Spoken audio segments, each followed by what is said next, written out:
গভীর শ্রদ্ধা এবং যারা জীবন দিয়েছে দেশের নতুন করে স্বাধীনতা অর্জন করার লক্ষ্যে, তাদের প্রতি আমাদের দোয়া থাকবে আল্লাহ তাআলা যেন তাদের শহীদী মর্যাদা দান করেন। সেই দোয়া আমাদের থাকবে। বিশেষ করে পরবর্তী প্রজন্ম আমরা যারা আছি তাদের যুবক সমাজের মাঝে একটা মেসেজ আমরা দিতে চাই। 2024-এর আগে যা হয়েছে আমরা সবাই জানি, ইতিহাস জানি, এবং আমাদের যারা সিনিয়র রয়েছেন তারা ব্যাপক ইতিহাস বলতে পারবেন ঘন্টার পর ঘন্টা।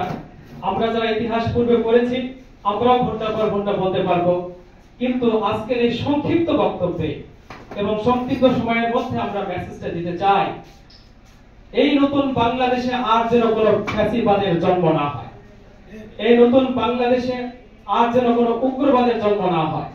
এই নতুন বাংলাদেশ হবে একটা পবিত্র বাংলাদেশ। এই নতুন বাংলাদেশ হবে একটি স্বাধীন সার্বভৌম বাংলাদেশ, যেখানে মানুষের কথা বলার অধিকার থাকবে, যেখানে সকল ধর্মের ধর্ম চর্চার অধিকার থাকবে, যেখানে মানুষের নৈতিক অধিকার থাকবে, যেখানে মানুষের রাজনৈতিক অধিকার থাকবে, সকল অধিকারের সমন্বয় যেখানে থাকবে, সেটি হবে আগামীর বাংলাদেশ। প্রিয় ভাইরা আমার, আজকে যুবক সমাজ ব্যাপক অধঃপতনে যাচ্ছে। আমরা ছাত্রদের মাঝে কাজ করি, ছাত্রদের পড়াই, বিভিন্ন মানুষের সাথে কথা বলি। বিশেষ করে আমরা অন্য জায়গার কথা তো বলবোই। আমি ময়মনসিংহে ছিলাম 21 বছর, সেখানে দেখেছি যুবক সমাজটা আস্তে আস্তে ধ্বংস হচ্ছে। পাঠ্য ব্যবস্থা থেকে শুরু করে মাদক এবং চোরাচার কারবারি থেকে শুরু করে বিভিন্ন যে অধঃপতন বিগত সরকার যেগুলো চালু করেছিল, যেগুলো জায়েজ করেছিল, যে একটা এলাকায় যদি 1000 মানুষ মদের নাম দিতে পারে যে এরা হচ্ছে মদ পান করবে, সেখানে মদের লাইসেন্স দেওয়া হতো। প্রিয় ভাইরা আমার, এই যে বিভিন্ন মাদকাসক্ত ব্যক্তিদেরকে জায়েজ করে দেওয়া, তাদেরকে বিভিন্ন লাইসেন্স করে দেওয়া, এগুলা উস্কানি দেওয়া হয় ভবিষ্যৎ প্রজন্ম যাতে ধ্বংসের পথে চলে যায়। আমরা আগামী বাংলাদেশ চাবো যে 100% মাদক এবং চোরা কারবারি নিষেধ হবে।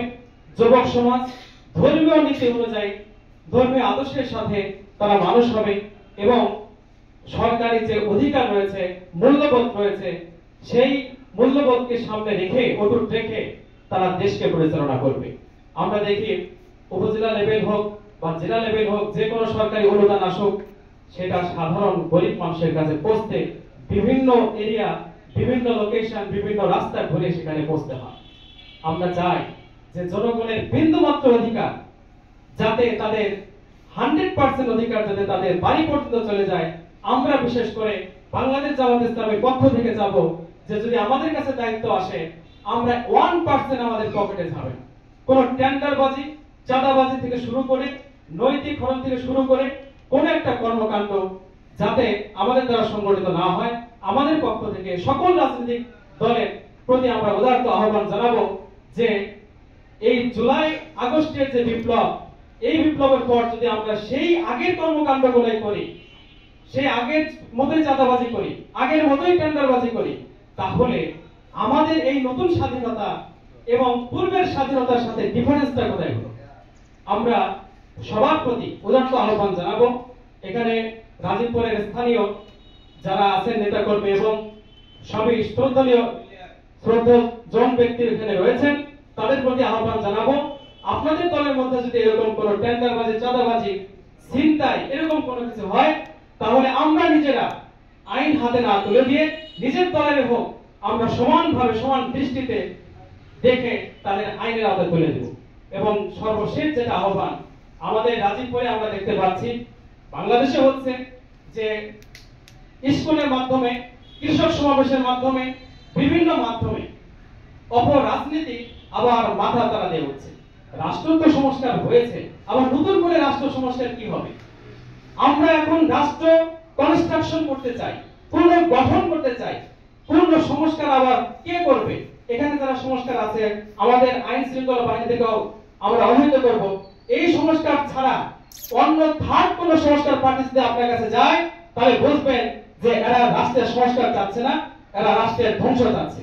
সম্প্রীতির সময় কৃষক সমাবেশ নামে স্কুলের মাধ্যমে যে উস্কানি দেওয়া হচ্ছে, আসলে এই ব্যানারের পিছনে কারা আপনারা ভালো করে দেখবেন যে আসলে কি এরা বিএনপি, এরা কি জামাত, নাকি এরা আসলে সমন্বয়কারী। ভালো করে দেখে আপনারা সেই অনুমোদন দিবেন, সভা সমাবেশের জন্য অনুমতি দিবেন। সেই অনুরোধ আপনাদের প্রতি থাকবে, যাতে নতুন করে আর নৈরাজ্য, বিশৃঙ্খলা, হত্যা, খুন খারাপি যাতে বাংলাদেশের আর কোথাও না হয়। এই উদাত্ত আহ্বান জানিয়ে আমার সংক্ষিপ্ত বক্তব্য শেষ করছি। আসসালামু আলাইকুম ওয়া রাহমাতুল্লাহ।